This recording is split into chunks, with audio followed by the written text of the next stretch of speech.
Welcome, everybody. This is Karen again, and I'm here today to have another opportunity for conversation with Alex.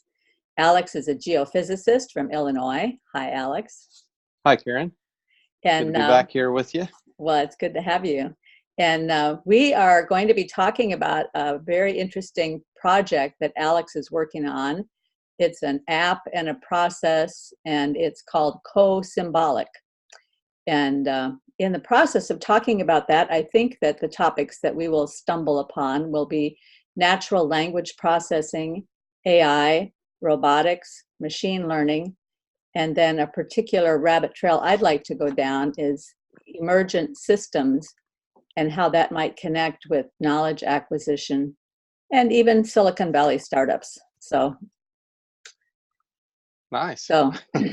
So Alex, why don't you start by telling us what co-symbolic is and how you got interested in working on that? Sure. Co-symbolic is a process that I have been working with that I want to turn into an app. And I'm in the process of doing that. And so co-symbolic is the name that I'm giving to this process that is sort of a way to tap into this place where you're sort of in between meaning. And I know we talked about last time about the artistic process of making meaning out of from chaos or a random pattern. And there's something about that process that enables a person to get into this frame of mind where they can more resonate with other ideas and other people. And it's this place where two different sort of ideas can come together, and instead of sort of arguing about what's different or butting heads, there's a more of a constellation of meaning that can come together and can find these points of resonance. Wow. And, yeah. That makes my brain go off in a lot of directions. Yeah, I bet it does. Yeah. Well, that's a lot of what we've been talking about is, information and the intersections of information and beauty and the relationship between all those things. But the process is really simple, but it's something that I'm trying to get. We also talked about putting boundaries or limitations on things. So that's essentially what it is. It's like a limitation process that really gets you to focus in and become focused on the emergence of meaning, so that you can really sort of, I would say, condition your mind, but it's really uncondition your mind. Wow. Can you explain that a little bit more? Sure. Like, we have all this conditioning from our lives from day one, cultural, language, our individual experience and knowledge, and all, our parents, our school, our upbringing, all that influences and conditions our perspective. And in doing so, we concretize meaning in many different domains. And so sort of you can think of that as like preconceived ideas. Okay. Yeah, so we kind of shut down to communication, to being open to ideas and information. I heard somebody once describe the concept of it being bark to bark. Bark to bark, yeah. Like the bark on a tree, the bark is just that stuff that grows old over time and crusty, and then when we come up against each other, it's just bark to bark, and we're not getting through to the core. Exactly, yeah. That's a good visualization of it. Yeah, so this would be a process or a practice really to sort of take the bark off the tree and get down to sort of the essence of really being able to communicate in a way that is not teaching and it is not learning, but it is more of a co-creation in communication or a resonance. And that, so hence the name co-symbolic, because, we communicate in symbols. Everything is symbolic. Mm-hmm. All language is symbolic ultimately, and math is symbolic. So co-symbolic just implies with. So co is the prefix co, meaning with, and so is it more like each the two individuals, or however many are communicating this way, are each kind of willing to enter into a more symbolic domain together so that they can communicate at that level about what they're thinking? yes, it's sort of the practice is a solitary practice, but it can be carried into conversation or relationship and in collaboration. Mm-hmm. And so at the basic level, it sort of, like I said, unconditions the mind, so you're not concretizing meaning, and you're putting yourself into the state of resonance or openness Mm-hmm. to resonance. And in doing so, you see that there is a meaning that will emerge Mm-hmm. during this process, and so that you can really appreciate the fact that there is meaning emerging, and so you can go and take this as a practice and take that into conversation, not as something that you're thinking about, but as a way of sort of being. It just becomes like muscle memory almost, Uh-huh. so that you can have better communication ultimately. It sounds really fascinating. I'm eager to see what comes of this. Good. I had an experience today that it sounds like it might be peripherally related to what you're Okay. talking about. I mean, it's hard for me to get inside your head and know exactly what Yeah. your concept is. I need some visual aids at some point here. And I'm putting up a website, cosymbolic.com, that will have more information. So you already got that domain? Yes. Oh, cool. Yeah. Okay. So the experience I had today is I'm getting ready for another conversation with Paul, and we're going to be talking about suffering and love. Mm. And so I was wanting to talk a little bit about my own life experience, because it's really hard to talk about suffering from outside and, not connected to your own life. And all of a sudden I realized I don't think about my own life very often. I do think about certain high points or certain valleys that will pop up, but all of a sudden I had this kind of thread that became apparent to me through my whole life of all sorts of things that happened, but it was all kind of jumbled up and I didn't really have a way to work my way through it. Mm. And somehow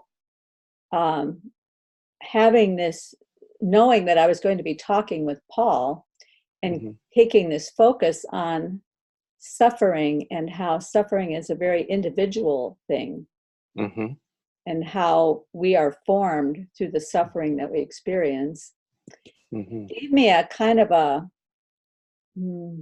well, okay, my daughter likes to knit, and every once in a while she'll get a skein of yarn and she'll be trying to make it into a ball with her little machine that does that, and it'll get hopelessly tangled, all knotted up. And that's kind of the way our thoughts can get, just all knotted up like that. And it there's this kind of I don't know, Zen experience that I have of untangling those knots for her. She can't do it. She gets too uptight, right? So Yeah. I work my way through and I very gently untangle the knots. Yeah. Yeah. And That's that nice. was the sense that I Yeah. had this morning, almost like God was helping me untangle the knots of this whole thread that ran through my life so that I could see where the connections were and how it all fit together into what I wanted to talk about today. And it was such a neat experience. And so I Yeah. don't know if what you're talking about is a little bit like untangling the knots, because a lot Yeah. of those things I hadn't thought about for years because they were too tangled up with other stuff and it was too hard to look at them. Kind of like Jordan Peterson talks about, you don't look at that pile of papers over there because there are snakes there. You don't want to think about it because there's too many Yeah. snakes there. So it was kind of like that. Yeah. But once I got the ball untangled and looked at the whole thing laid out, it was like, wow, I've had such a rich life, you know. Oh, nice. That's great. Yeah, I think so. I think there's a you mentioned Zen. I think there is a Buddhist concept about the golden string Oh, that okay. runs through everyone, that connects us all, sort of a golden thread. And does it talk Um, about that getting tangled up? yeah, I don't know. I'm not that familiar with I'm not that with familiar the with that either. teachings and all, Yeah. but Uh-huh. yeah, yeah, I think that's very relevant because um,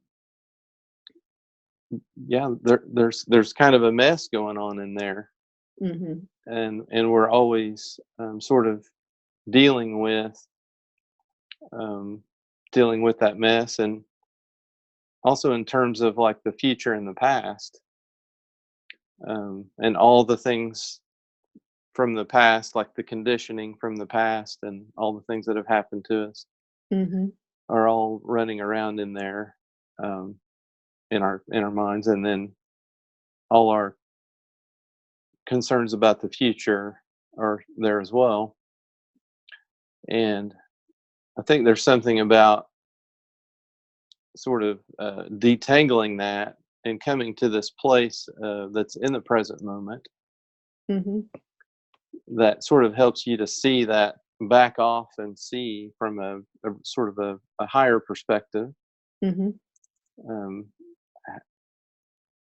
that maybe things aren't as tangled up as you thought they were, or somehow by looking at them you understand them in a way that doesn't seem so tangled as it did as when you were like right in and amongst all the Mm-hmm. future and the past So tangles. So co-symbolic is somehow going to be a process that allows you to um, limit or um, you used a word at the beginning, the unconditioning, but you used another word. I don't know if it was limitations or put little boundaries around. I can't remember the term you used at the beginning. um, I'm not sure either, but yeah, it's um,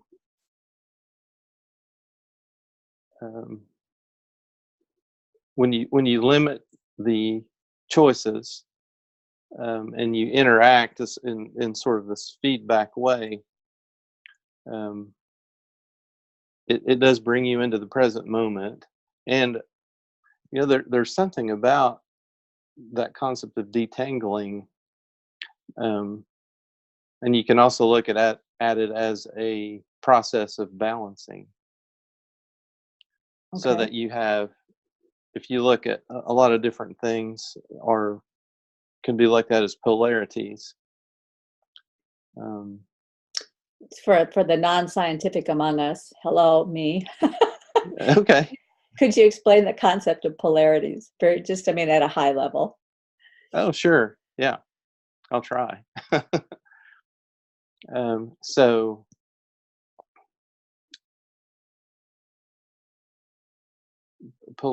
it's so pervasive of a concept, but it,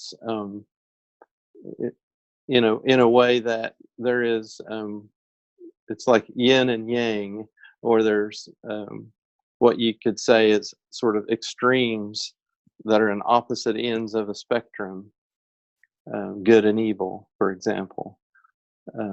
would be the polarities, or the North Pole and the South Pole. They're like the ultimate opposites of each other. Is So this is is what I like mean. this is sort of like a scientific term, but from that we get our idea of like political polarization and Absolutely. when something Yeah. moves out to the perimeter. Yeah. So in the waveform, like we had been talking about previously, when you have say a sine wave, there's an up and a down, Mm-hmm. an up and a down, and the peak and the crest, or the peak and the trough of Mm-hmm. that waveform would be polar opposites of each other. Mm-hmm. There's and the and it isn't strictly like good and bad. It really actually is. If you look at a waveform, you have the peak and the trough. But if you So one flip side could those, be +1 and the other side could be -1. And then if you flip right, them, and now it's -1 and +1. exactly. Yeah. They're just, it's arbitrarily assigned positive and negative. Mm-hmm. So to um, to balance, or to be in that place of sort of equanimity, Mm-hmm. it would be like right in the middle of that waveform, where Mm-hmm. it's both and neither nor, neither or. Uh-huh. It's Uh-huh. um, yeah. And so when you limit all the chaos, and when you limit the possibilities to one or the other, there's something about the psyche, or the perception feedback mechanism, that just is the way it is, that seeks balance. It seeks, like um, whenever you're falling, you want to climb or not fall, and whenever you're going up, you want to go back to the ground. It's instinctual. Mm-hmm. um, and that carries forth into the psyche as well. There's all these psychodynamic energies and forces and everything that we call complexes, that we call um, compensation type of behavior and thinking. Um, so in a roundabout way, or in a very indirect way, putting yourself into the state of mind where um, you're limiting your choice of how you interpret what you see, Mm-hmm. um, allows your energy to balance. It's kind of like if you were like lifting weights. Let's say you were doing arm curls, and you had a weight in one hand and no weight in the other hand, Mm-hmm. and then you tried to find your center of balance by sort of holding your arms out a little bit. um, you're you would feel that in your body. Like there would be the heavy side and the Uh-huh. light side would be, so there would be some natural feeling that you would compensate for, to shift your center of gravity, to bring yourself back into balance. Mm-hmm. And that compensating shift in your center of gravity is bringing you back, into the center. But you feel that because there is an imbalance, because you have one side heavy and one side light. And so our bodies are like that, and our minds are like that, that we want to seek balance. Mm-hmm. And so the co-symbolic is that sort of like a yoga of meaning making, if you Ah, want to look at it that way. okay. Okay. Yeah, that's starting to really make sense to me. I cued in on when you were talking about if you limit something and Hmm. you're making it, even if it's chaos and you limit it, you somehow make it more accessible to your conscious mind to understand, to see something there. And I was thinking about, sometimes just for fun, I'll paint a sheet of stuff that's just absolute chaos everywhere. And then I take a small frame or a small mat, and I can move it around on the chaos, and I can find all sorts of beautiful little pictures in chaos. That's neat. Where you're looking at it and you're thinking, oh, wow, that's beautifully balanced. It's got good color, structure, harmony, everything. But in the larger thing, it's all just a mess. And that's great. Yeah. Sometimes if I'm getting ready for an art show and I don't have time to do a lot of small paintings, little by little, I'll just paint this big mess, and then I'll look around and I'll cut it up, and then it's just a couple of finishing touches, and I'll have a little jewel, So what a great hack. Yeah, it's a great art hack. Yeah, well, I got the idea because there is actually some woman artist who her gig is to paint a great big abstract canvas, I don't know, like 20 feet long and 10 feet high.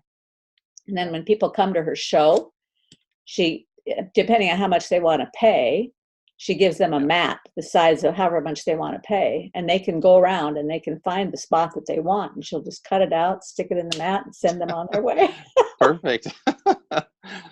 So there is something about limiting the chaos. Yeah, right. Exactly. And so that's essentially what it's putting a frame around it. That's what it really is. Yeah. And it's putting the process that I developed, that I'm still working on, but it's always going to be a work in progress, I think. But essentially it's how finite of a frame can you put on something? How tiny can you make that? And I don't mean like size wise, but choice wise. Sure. How precise. Yeah. And so that's the idea behind it. And I hope to, I guess my intention with it is to,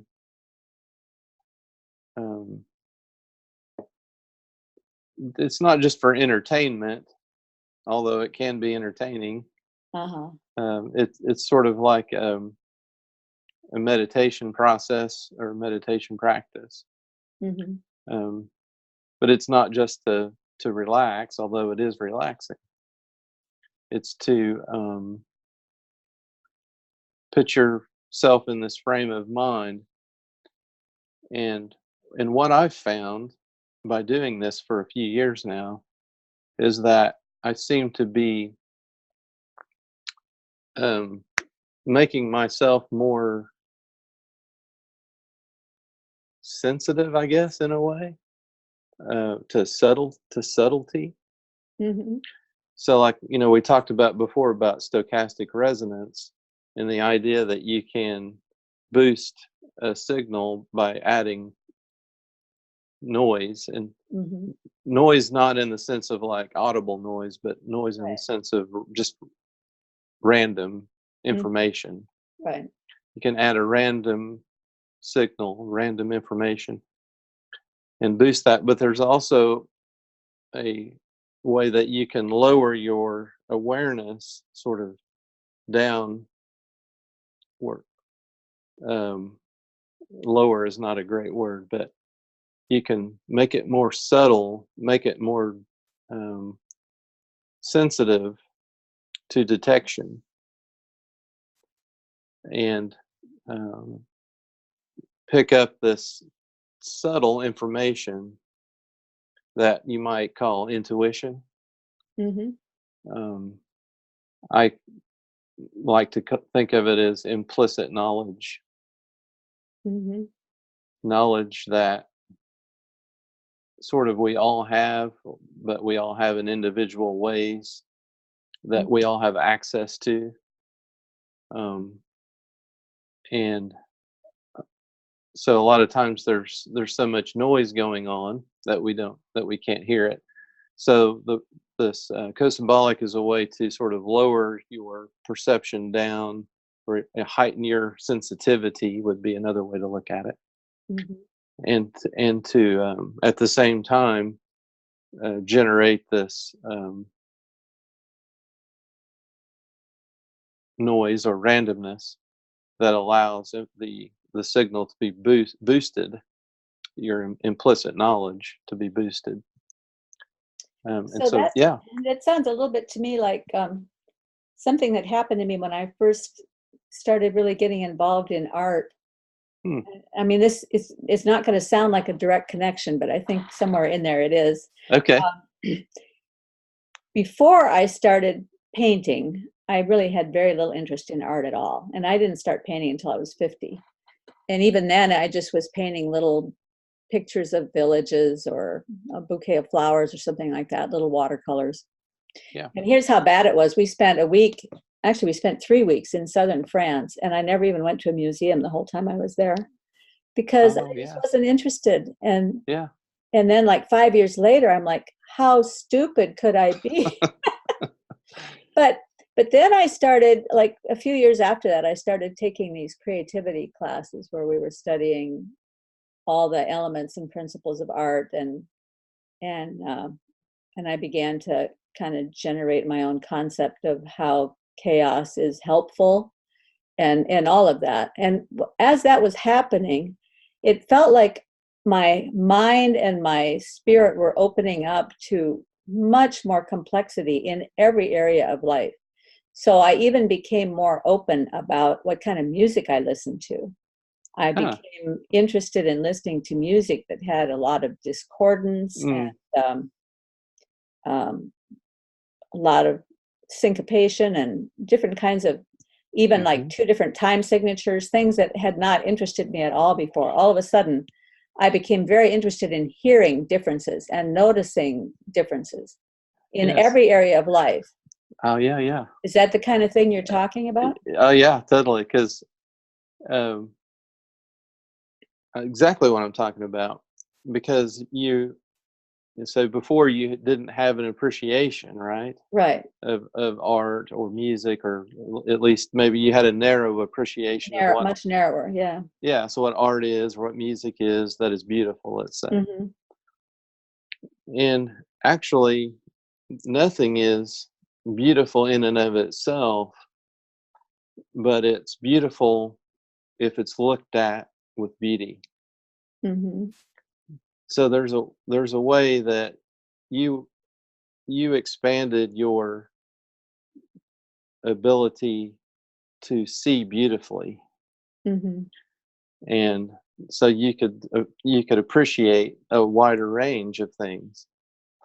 And so I guess I'm interested in how we can continue to expand our ability to see beautifully by increasingly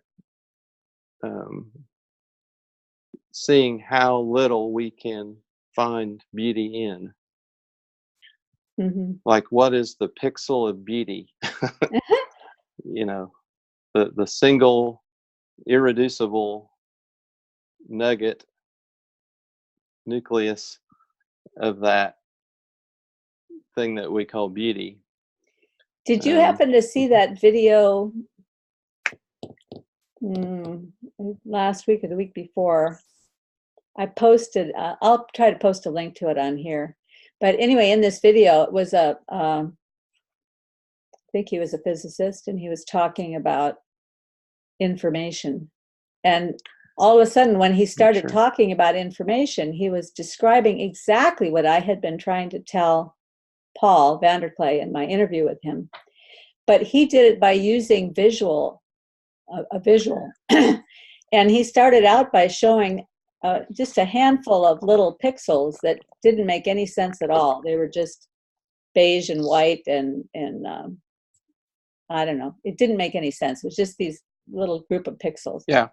And he said, okay, here's something. There's no information here. Or at least there's no usable information here. Yeah. And of course, it was covering the whole screen. He said, well, I'm going to reduce it in size. And so all of a sudden, he reduced it in size, so it went way back up in the corner, and it's just this tiny little set of pixels. And then all of a sudden, the picture formed around it of this beautiful valley with mountains and lake and streams and everything. And he said there was all this information here, so you couldn't Yeah. understand what that piece meant or where it fit, right? Yes. Oh my gosh. And Yes. yeah, and I was just like, yes, that's exactly what I'm talking about. So I'm going to have to, I remember watching that. I know exactly what you're talking about. And I remember when I saw that video, I was like, yes, Yeah. but I didn't. And then I lost it. I don't know. So I'm going to have to go. So you have it on Yeah, I your, have it. I have it. And I'll put it on here. okay, perfect. Yeah. I want to go see that. Every once in a while I think I need to go, and it'll pop into my mind, and I think I need to watch that again Yeah. but yes, I know exactly what you're talking about there. Well, so how does this interest that you have, how does that fit in with your, you messaged me this morning about natural language processing. Is there a connection there? Yeah, I think so.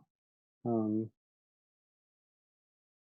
Well, it doesn't have to be. I mean, you may be following some other thread when you're looking at the natural language processing. So you don't have to connect it, but I would be interested in your, why it is that you're thinking about natural language processing. I think I'm interested in it because the connection I see is that um, communication is evolving, Mm-hmm. and we're becoming more and more rapidly integrated with artificial intelligence. Mm-hmm. So, I mean, that's the way you can just look around and see that is the way it's going. So the video I'd sent you the link to was a guy named Siraj Raval, Mm-hmm. and I think Raval is the last name. But Siraj has been working with uh, AI, and he has a YouTube channel where he uh, really does a great job of sort of presenting the concepts in a very entertaining and animated way. Mm-hmm. And he has a lot of followers, and a lot of these followers are young, very young. Some of them are like 12 or 13 years old, and they're working on projects and trying to build things with artificial intelligence. And one of the last things that he put out was a sort of a primer, and then on natural language processing, and then moving up to advanced levels where you could actually build something. And so I guess my interest is in that, um, sort of like, to what end are we doing this? And Welcome to the Borg. Your distinctiveness yeah. will be added to the collective. Yeah, yeah, there's definitely a dark side to it. I don't think Siraj is No, no, I don't think that way, but I don't think any of these people are that way. right, it's Yeah. not intentional. Yeah. um, but I think that there's something about, okay, so I believe that we should try to use this technology to help humans communicate better. Mm-hmm. And I read that quote yesterday, or not yesterday, but the last time we talked, by Rumi, where he was saying something about um, necessity being the um,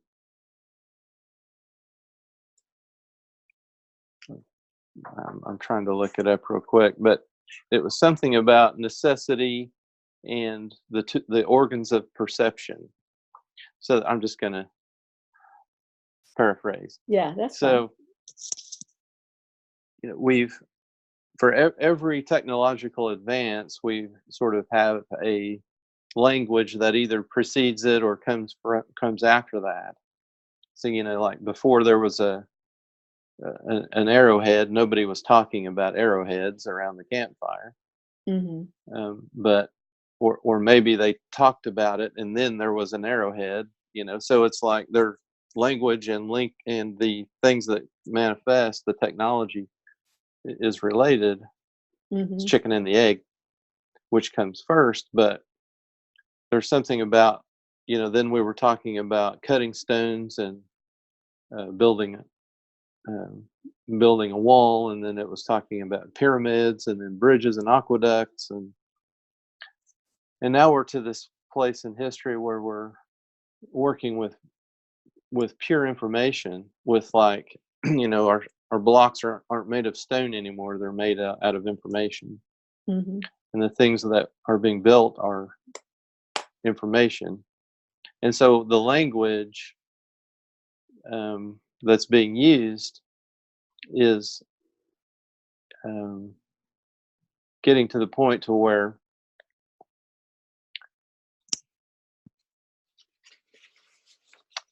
I guess we are, in a sense, we're losing track of it. It's sort of becoming, because it's becoming into the digital age, we're sort of losing our connection to it. And I don't know about you, but I would love to learn all this stuff, but I just don't have it in me at this point. Right. Well, and so I see a couple of threads here, and one is that, like you said, it's getting away from us. So here I want to tell you about, last week I was reading somewhere on Twitter or something. Somebody I follow on Twitter is really into this whole thing about emergent systems. Mm-hmm. So I was trying to understand what that was, and I'm Googling it, I'm looking on Wikipedia, and I'm reading all these definitions, and none of it really made sense to me just from strictly a language point of view. When they're describing it, I couldn't picture it. Mm-hmm. But then I had this thought, I wonder if crystals are an emergent system. I don't know why I had the thought. I never know this stuff. But anyway, I looked up, are crystals an emergent system? And up popped this little video. And the video was, they were exploring 6 different kinds of, I believe they're compounds, like sodium sulfide, that's a compound, right? My science is way back in the past. Anyway, they had filmed the generation of crystals from these compounds. Yeah. And as one of the, I think it was sodium sulfide, as it was forming up, it starts out with just a little crystal here, a little there, a little something. They're kind of clumping together in little groups, and then all of a sudden it's just like that. It just like cascades into this gigantic thing, right? Mm-hmm. And so I had several thoughts. One of them was that particular one looks like a Mandelbrot set. Mm-hmm. How could that be, and why would that be? That's a Mm-hmm. very interesting thing. Mm-hmm. Why would this set of crystals look like a Mandelbrot set, which is strictly mathematical thing? Mm-hmm. Mm-hmm. And then the other thing that I thought was, wow, that's the way language builds. Mm-hmm. That's the way language builds in us. Is Mm-hmm. as children, we learn a little of this, and we learn the names of things, and we learn, how to put things together, and maybe we learn how to make things out of popsicle sticks, and but then we come back around and we learn all those same things again at a higher level, and we get all the way through Mm-hmm. high school, and maybe we get through college, and we've stacked up information piece by piece by piece, and some of it's in chunks, and we get we get a whole domain of knowledge here or there. Mm-hmm. And then all of a sudden, when we want to specialize on something, we start specializing and we think, oh, wow, I understand this now. I'm getting it. Wow, this is beautiful. And then it just cascades out of control. It's now I've fallen over the edge into this domain of knowledge that's so vast, I couldn't learn it if I lived to be 1,000 years old. Yes. And every domain of knowledge is like that. Yes. You fall off the cliff in every one of them. And then Absolutely. I thought, okay, so I was talking with my husband about this, and he said, well, no, he was just talking randomly about Silicon Valley and how he keeps thinking about every 5 years. Well, we've invented everything there is to invent now. What else can they come up with?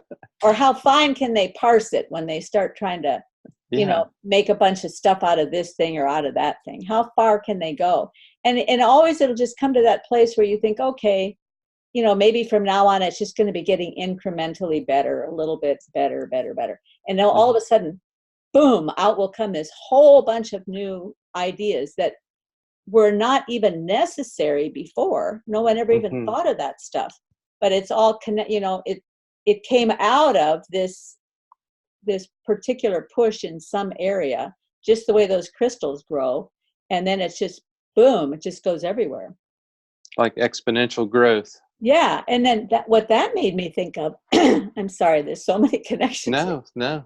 Go ahead. So back in the early 80s, I was at a economics conference on Austrian economics at Foundation for Economic Education in New York. It's fee.org for anybody who's interested in economics. And one of the speakers there was named Israel Kurtzner, and he was telling us, and this is like 1981. And at that time in history, I don't know, you're probably way too young to know about this, but at that time in history, there was this big fear about scarcity, that we were going to overpopulate the planet. There wasn't enough food. There wasn't enough oil. We were all going to die. And Israel Kurtzner said, that's not really the way it works. He said, here's the way it works. At every point in human history, when it has started to look that way, there has been a technological breakthrough. And you could go back and he named off the technological breakthroughs going through history, whatever they were. But the two that I remember that come most closely to us would be the Industrial Revolution at the end of the 19th century, and then the transportation revolution and a communication revolution of sorts in the beginning of the 20th century. We had airplanes, we had TV, we had telephones, and that the nature of the transportation and communication revolution was that it began to open up resources. It made more resources available on different parts of the planet to people on other parts of the planet.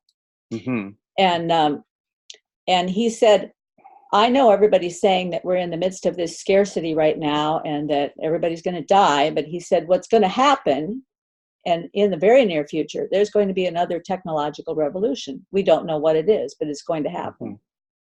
And I go home and I start living my life, and all of a sudden here comes the computer revolution with the internet. And in my mind, what that did was greatly magnify the resources that are available, because now resources that we didn't even know that people weren't using become available to other people who want them. Not only the resources that you can go dig out of the ground, but the resources that are hiding in somebody's closet. And so we've just magnified the resources that are out there. And plus, and so it's one of these cascade things. We move along, we build, and then all of a sudden it'll just cascade. And so I think all these things are somehow connected, that's the way that's the way knowledge acquisition happens. I think it happens that way in domains too.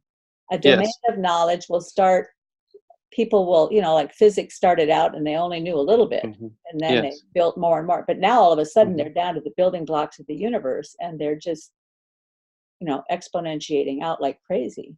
Yeah. Which brings me back to the Mandelbrot set, because that's about the limits of stability. That's right, yeah. So where the knowledge can remain stable, there's a lot of beauty. There's a lot of places you can go explore in the Mandelbrot set, and there's a lot of beauty there. But if you go outside the limits of stability, it's just inexhaustible chaos everywhere and not useful at all. So I think there's some lesson to be learned there. I do too. There's something profound right there, for sure. There's no doubt that things are continually expanding, but they're also seem to be expanding at a much faster pace. There's like this acceleration. Yes. At least it certainly seems that way. And even the language is changing so fast, and it's becoming so diverse. So I'm interested in the meaning behind the story of the Tower of Babel. And how on one level it's about man's hubris, thinking that we can achieve heaven or reach heaven through technology. Mm-hmm. And on another level, it's there's something about this confusing the language and making it so we can't talk to each other. And I'm looking at it in terms of a story about, not about something that happened at some point in history, but about a story that can explain how things are, how things are right now, how things are back when the story was written, but how they still are now. Only did you hear the lecture that Jordan Peterson did about that? No. Oh, you can. I haven't listened to that yet, but I you can saw the link. shortcut it by reading just reading the transcript of it, so you don't have to take time to listen to the whole thing. I'll put a link to the transcript, because he's talking there about how it's also talking about an economic system that becomes too big not to fail. Not too big to fail, but too big not to fail. Too big not to fail. Yeah, because once you put all your resources in one place, it's going to collapse. And once, and then beyond that, I also think the Tower of Babel is talking about, well, and he talks about this whole idea of collectivism. When everybody tries to get together to do something all together, and you lose the individual, then you lose the capacity to really differentiate and create anything that's stable. Because the individual is the important piece there, the individual. So not individualism. It's the ism that becomes the problem. When you start to worship the heroic individual, or say, I do it my way or the highway, or that becomes a problem. But we have to recognize that each individual has a responsibility to themselves and a responsibility to the greater culture. Yes. And a great part of that responsibility is to maintain your individuality. Yes. I mean, there's a few different ways that my mind is going with this. One, going back to this idea of crystals and emergence of crystals, and something that Jung said about what he thought about the nature of the mind. Let's see. He said,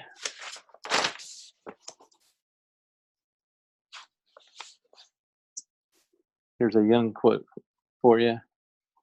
I believe the word archetype is thoroughly characteristic of the structural forms that underlie consciousness, as the crystal lattice underlies the crystallization process.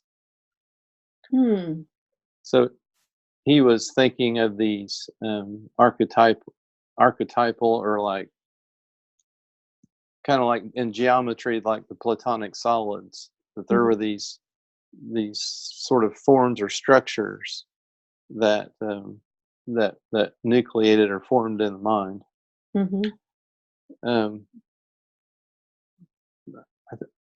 I think what I'd really more relevant though to what you're saying is this idea of collectivism and versus the individual in looking at the Tower of Babel.